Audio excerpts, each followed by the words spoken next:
Ako si Mami May, ang laging galit na nanay. Welcome to my mini vlog. Oh, ano yun? Ano? Hindi siya pumasok? Hindi ka papasok? Ano sa ako? 4. Wala na nga pagtigil ang ulan mga mare, lahat ba nakapagluto na ng champurado at sopas kasi ako hindi pa, kaya naman kung meron kayong extra dyan, yung address ko ilalagay ko na lang dyan sa comment section. Hala hindi!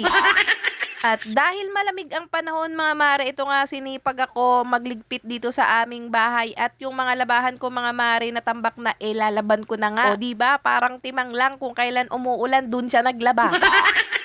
Naakala mo naman napakadaling magpatuyo ng damit ngayon, gigil mo ko te.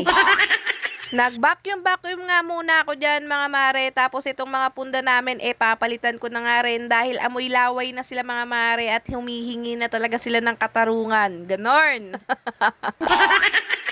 At nung matapos ko nga mapalitan yung mga punda mga mare, isa-isa ko nang binalik yung mga gamit dyan. Tapos habang nagbabacuum ako mga mare, nagulat nga ako kasi nagkusang maglatag si Bunso nung aming lamesa. As in mga mare, nasyak nga ako sa ginawa ni Bunso dahil pag inuutusan ko yan, lagi na lang nagsasabi yan ng mama wait lang. Pero yung mga oras na yan mga mare, nagkusang loob na talaga siyang maglatag ng lamesa namin. Pero sa totoo lang mga mare, lately lang napapansin ko na talaga na nagkukusa na ng gawaing bahay si Bunso. Grabe talaga mga mare, napakabilis ng panahon. Dati kinakalong ko lang yan si Bunso, ngayon mga mare naglalatag na ng lamesa namin. At may oras mga mare, napaka-matured niya mag-isip. Pagkatapos ko nga ma-vacuum yung sahig mga mare, sinunod ko namang lutuin itong aming ulam ngayong tanghalian. Ito nga yung ganap namin nung Biyernes mga mare, hindi nga pumasok dyan si Tatay Alex nyo dahil nga nagpa-renew siya ng kanyang lisensya at ang ulam natin for today's mga mare ay corn beef lang. Isa kasi ang corn beef na masarap yung ulam lalo na pag tag-ulan. Lalo na kung lalagyan nyo siya ng sabaw tas maraming pechay mga mare, ay nako mapapalabang ka talaga dyan sa kaldero nyo.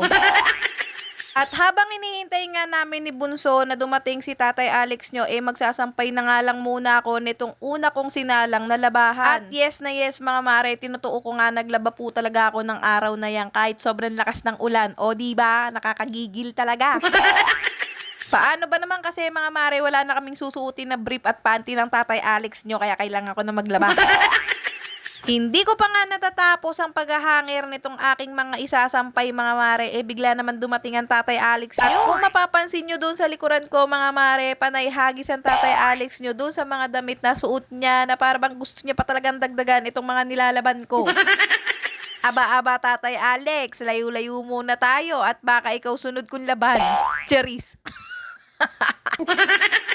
Tama na yan, girl. Sa kakareklamo mo, ikaw pa rin ang gagawa niyan kasi wala namang ibang gagawa dyan. Alang ipagawa mo yan sa kapitbahay nyo, baka isampal pa sa'yo yan. Eme! O siya mga mare, ito lang yung kaganapan namin ngayong malakas ang ulan. Lahat po tayo stay safe and Kaya dry. naman, Magkita-kita tayo sa susunod ko mini vlog mga mare. Don't forget to like, share, and follow. Palambing naman mga mare. Bye!